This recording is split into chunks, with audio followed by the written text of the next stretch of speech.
After discussing the efficiency gains from TLS session resumptions and pre-shared keys in the previous lesson, we in this lesson will have a look at the caveats associated with such TLS session resumptions and pre-shared keys. From the previous lesson, we know that a TLS 1.2 session resumption allows to increase the TLS 1.2 handshake efficiency from 2 round trips to 1 round trip before application data can be exchanged confidentially. This is possible as with a TLS 1.2 session resumption, the master secret of a previous TLS session is reused, which means that the handshake can be terminated early after just one round trip, with the client and the server then encrypting application data based on the reused master secret. Looking now at the security implications of reusing a master secret from a previous session, it's clear that resuming previous sessions is only secure as long as the master secret from the previous session has not been compromised. If a master secret from a previous session was compromised, then the final keys used to encrypt the application data later on can be derived, and as such, the encryption would be rendered insecure. As a takeaway, session resumption actually puts forward secrecy at risk as a master secret is used multiple times. To mitigate the risks associated with the compromise of such a master secret, session resumption, if enabled at all, should be configured such that session resumption is only possible within a quite limited time frame. Going now into the discussion of caveats associated with the use of pre-shared keys, we know from previous lessons that pre-shared keys are known within both TLS 1.2 and TLS 1.3, and that pre-shared keys allow to increase the TLS 1.3 handshake efficiency from 1 round trip to 0 round trip before the first application data can be exchanged confidentially.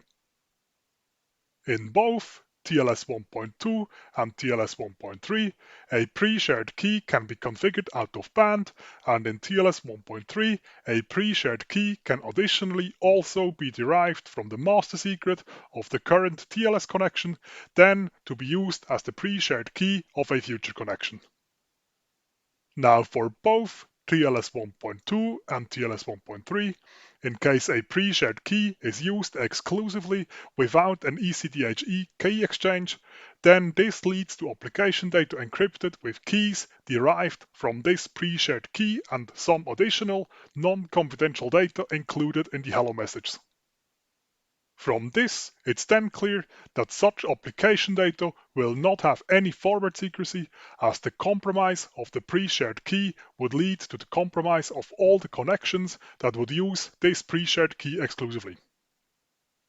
Additionally, in TLS 1.3, using a pre-shared key, the client immediately encrypts early application data with keys derived from this pre-shared key and some additional non-confidential randomness included in the client hello message.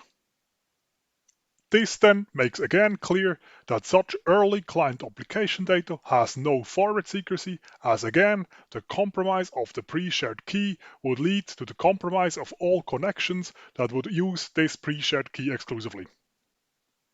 The client early application data actually also doesn't have any replay protection, as at the point of the client sending the early application data, no server hello message has yet been sent, and as such, no server-side randomness is yet available to be incorporated into the client early application data.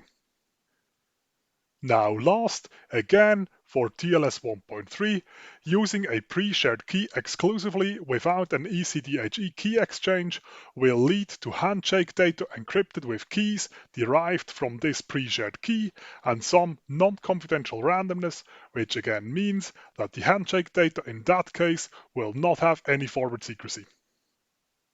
A second interesting dimension to the use of pre-shared keys is that with the use of pre-shared keys, no certificates are potentially used to authenticate the endpoints involved, but the authentication of the endpoints involved in the communication potentially exclusively takes place by means of knowledge of the pre-shared key used. So to summarize, The exclusive use of pre-shared keys puts the forward secrecy of various data exchanged within a TLS connection at risk. The recommendation is then that in case pre-shared keys are used, the lifetime of pre-shared keys would be limited and that the pre-shared keys are used in conjunction with ephemeral Diffie-Hellman key exchange ECDIG.